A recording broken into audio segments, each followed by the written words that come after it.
Alright, choosing the best rifle for survival situations can feel overwhelming and complicated. Arming yourself with some basic info can help turn a complicated situation like choosing a best rifle for the purpose into a second nature. But first, let's not forget that there are those that are going through great lengths to shut this channel down, and they are relentless in their attempts to destroy this channel. So far, these lengths have included throwing my husband in prison, then attempting to starve me and my children out by shutting down my PayPal and my husband's PayPal. And of course, by the latest attack, which is yet still financial, and demonetizing my videos until further notice. This is essentially stopping my ability to make money through my videos. So currently, the only source of income I have to support me and my children and family is through those of you who support us at shopping at onlytacticalfans at shopify.com, which I cannot thank you guys enough. I really appreciate it. Okay, so when talking about selecting a survival rifle, there are a few categories to look into, as you'll be using this weapon for food as well as security. You'll want to think about versatility, moderately local and state laws, weight, maximum effective range ammunition ability, and for some even popularity. For example, in my area, I'm only limited by federal laws. Also, there are a lot of trees making the maximum shooting range about 300 yards. This means this isn't ideal for a bolt action rifle, and because my state doesn't regulate the shit out of firearms, I'm not stuck with options like the SKS, alternate action designs like lever action and pump action. So the most obvious answer to the question that meets the criteria listed is the AR-15 platform. It's a very lightweight rifle with proven reliability and has an extremely popular variety of ammunition type. What I mean by this is the AR-15 is industry leader in one of America's most popular rounds, the 5.56 NATO, also known as like the 223. This is important because should you have to scavenge for ammo, you're likely to find this ammo everywhere, from your local police station to the National Guard and everywhere.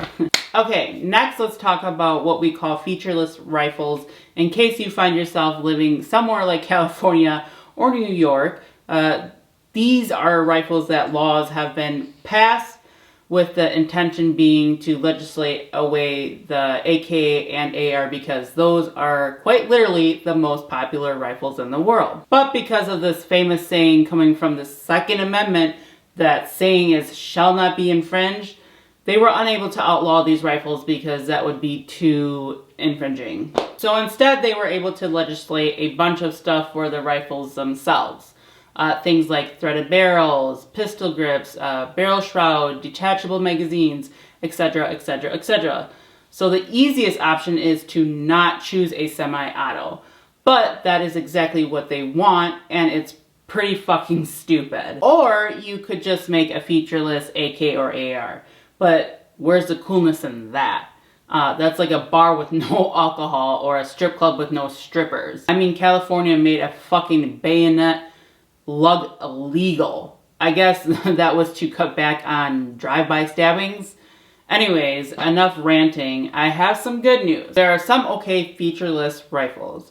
In my opinion, some of the best are the M1A, M1 Grand, and SKS. I personally like the M1A as it packs a 7.62x51 NATO, also known as a 308, which is a very capable cartridge. Because if you can't have the lightweight AR option, you might as well have like a sledgehammer. Moving on to bolt guns. Myself, I would only pick a bolt gun in a Magnum caliber because if it can fit into a semi-auto package, then why not just get a semi-auto? So I'm talking about a rifle that brings extreme kinetic energy and range to the table like the 338 Lapua or the 300 PRC. These rifles are a good choice if you lived in, say, the mountains shooting from one mountain to another, or somewhere really flat where you can see for miles in all directions, because then you would want a big scope like a 25 or 35 power scope and binoculars, etc. Whereas in my area where I'd be concerned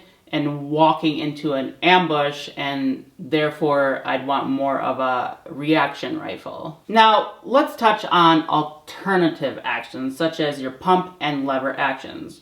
Really, other than the novelty, I really would only recommend these if the laws in your area don't allow for semi-auto, because you can still maintain a rapid follow upshot. So now I'll finish with optics. You are gonna want a rifle that is capable of accepting the optics you are most proficient and comfortable with. Not all optics fit all rifles, so that's something to learn and know when choosing a rifle. You are also going to want to choose an optic that's going to help enhance the strengths of your rifle and that fits the area where you live. For example, in my area, if I were to choose a red dot or a 35 power scope, I'd be handicapping myself. For my situation, an ACOG or LVPO would be best. BCD to come up with fast firing solutions, because shit happens fast. But at the end of the day, whatever rifle you have, doing your best to increase your skill, knowledge, and comfortability with your chosen rifle, becoming as proficient as possible is key. So yeah. Let me know what you guys think of this video down below. If you guys like it, give it a thumbs up and comment. And don't forget to subscribe. And if you guys would like to continue to support me and my family, there'll be links down in the description. And as always, I appreciate all the support and loyalty and the strength that you have given me and my family to continue. So without you guys, we couldn't have done this. So we are very, very grateful for you guys.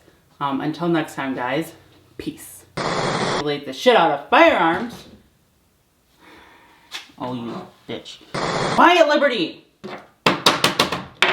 Shooting range about 300 yards. Dude, has anyone else animals like this, or are these just mine? Making the maximum shooting range about 300 yards. Just stop! Stop! No! Me staring at you is confronting you to stop, not to come closer to me. You're worse than a person tweaking on fucking meth. My gosh. Stop, quiet. Featureless Rifles.